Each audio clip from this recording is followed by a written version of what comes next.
네, 안녕하세요. 반갑습니다. 북튜버 신유아입니다. 네, 오늘은 제가 두 권의 책을 소개해 드리도록 하겠습니다. 첫 번째 책은 감정이라는 세계. 인간의 감정, 내 감정은 왜 이럴까? 뭔가 과학적으로 접근할 수 있는 부분에 대해서 적어 놓은 책이고요. 이 감정이라는 세계. 두 번째는 유럽을 알아야 세상이 보인다.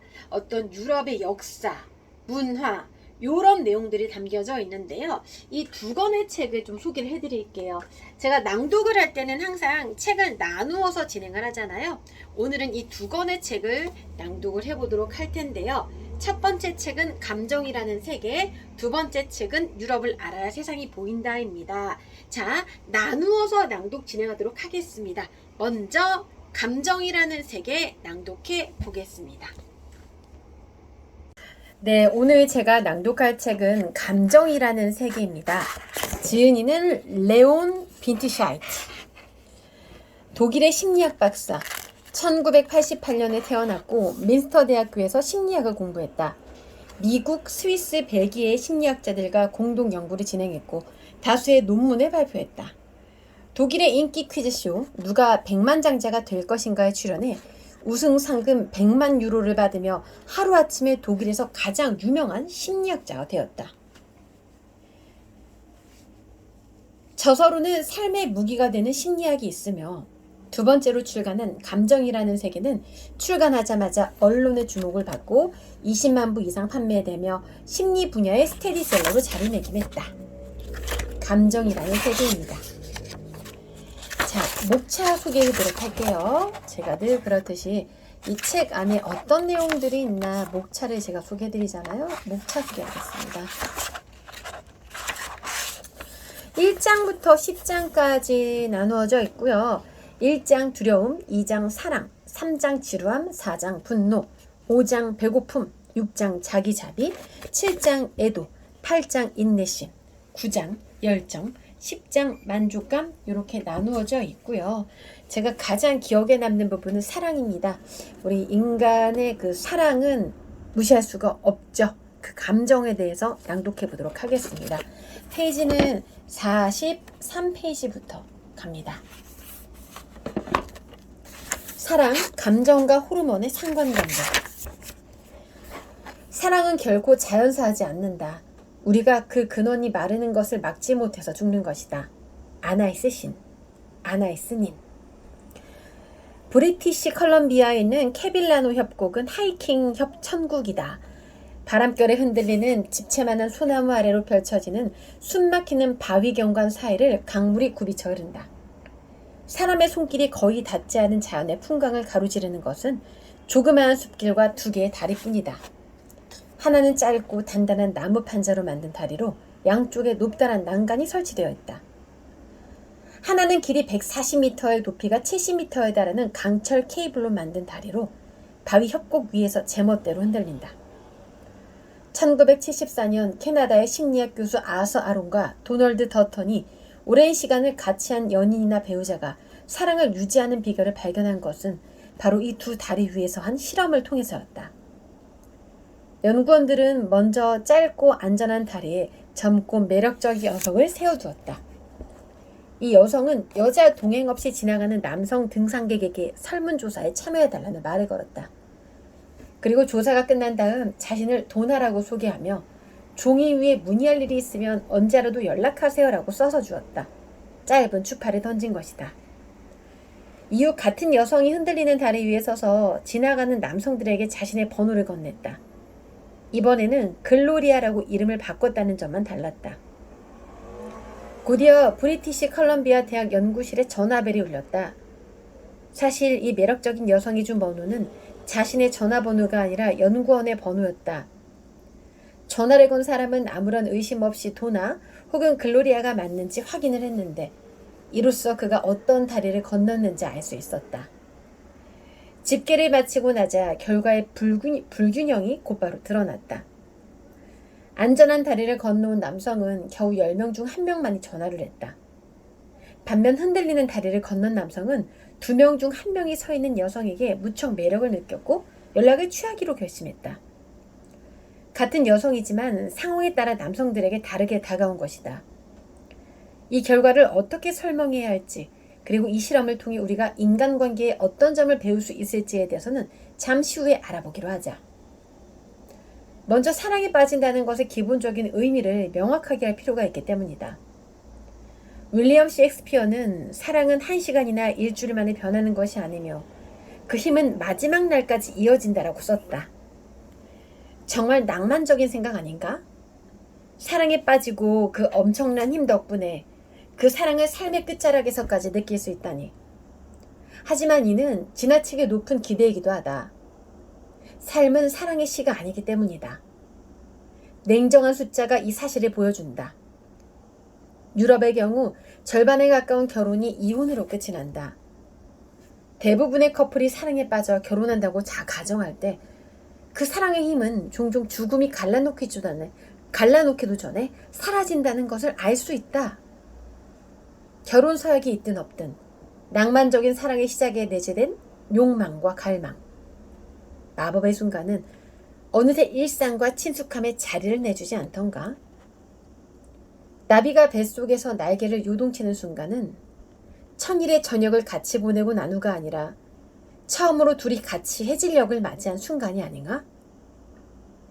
많은 사람이 처음의 열정은 어느 순간 사라지며 순조롭게 관계가 풀린다면 두 사람이 깊은 신뢰를 바탕으로 사랑을 하게 되는 것이 당연한 순서라고 생각한다. 실제로 많은 관계가 그렇기도 하다. 하지만 우리가 오랫동안 같이 지내려면 뱃속의 나비들이 정말 사라져야만 할까? 처음 몇 시간과 몇 주 동안만이 아니라 어쩌면 마지막 날까지 진실되고 가슴이 두근거리는 사랑을 유지하는 것도 가능하지 않을까? 호르몬의 관점에서 보자면 이에 반대되는 몇 가지 주장이 있다. 최근에 사랑에 빠진 사람의 뇌를 검사하면 뇌간 위의 작은 부분이 붉게 빛나고 곧바로 뇌 스캐너의 모니터에 이것이 표시된다. 복측픽의 영역은 도파민을 생산하는 공장이라고 할 수 있는데 큐피드가 화살을 쏘면 여기서 벨이 울리게 된다. 화살을 맞은 공장은 곧바로 2교대 운영체제로 전환해 도파민을 넘실거리게 생산하는 것이다. 도파민이 사랑에 빠진 사람이 느끼는 절제되지 않은 욕망이나 두근거리는 갈망, 끊임없이 번지는 미소와 지나친 황홀감 등을 일으키는데 결정적인 역할을 한다는 건 시사하는 바가 크다. 만약 우리가 비행기라면 우리를 7겹의 구름 위로 데려다주는 엔진에는 도파민이 가득 차 있을 것이다.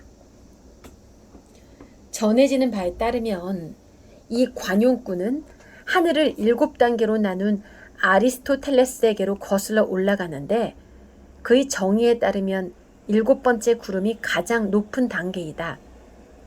실제로 사랑에 빠지면 우리는 하늘 높이 날아오르는 기분을 느낀다.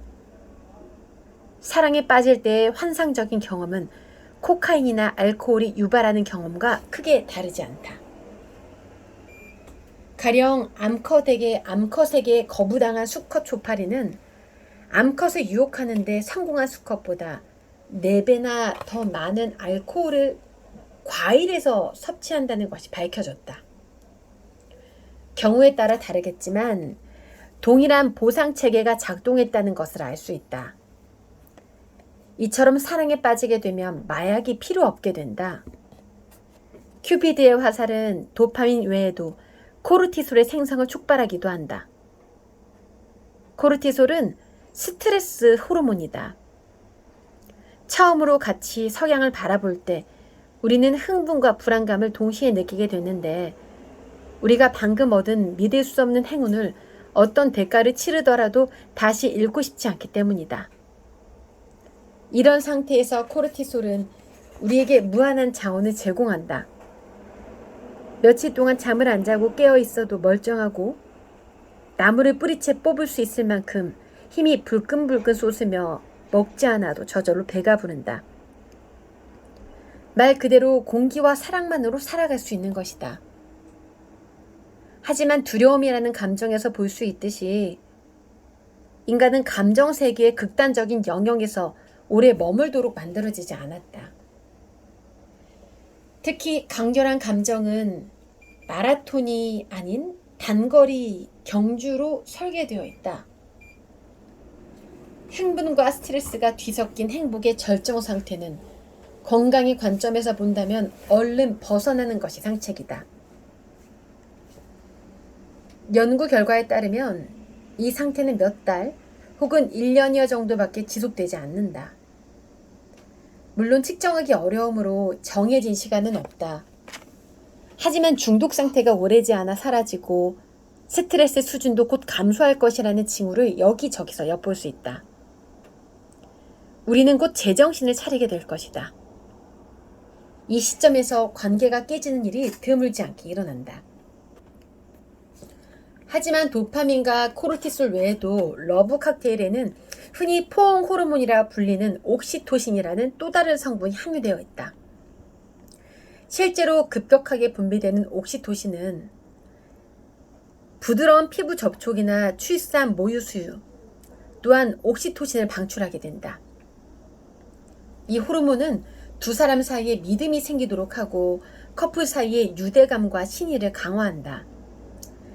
다른 사람과 관계를 맺게 하고 뇌 속에 사랑이라는 감정의 낯을 내리도록 돕는 역할을 하기도 한다. 이렇게 옥시토신은 다른 사람과 관계를 맺었다는 사실과 사랑에 빠졌다는 사실을 두뇌에 고정하도록 돕는다. 이 효과는 일부 일처제를 유지하는 몇 안 되는 포유류 중 하나인 프레들리주에 관한 연구에서 가장 잘 살펴볼 수 있다. 일단 사랑에 빠지면 이들은 평생 동안 헌신적인 관계를 유지한다. 여기서는 분명 옥시토신이 결정적인 역할을 한다. 하지만 어느 냉정한 연구자가 옥시토신이 쥐 뇌에 흡수되지 않도록 방해하면 프레리 들쥐의 순정도 끝이 난다. 그때부터는 술을 마신 수컷 프레들쥐에게서 나타나는 행동인 속임수가 난무하다는 것을 볼 수 있다.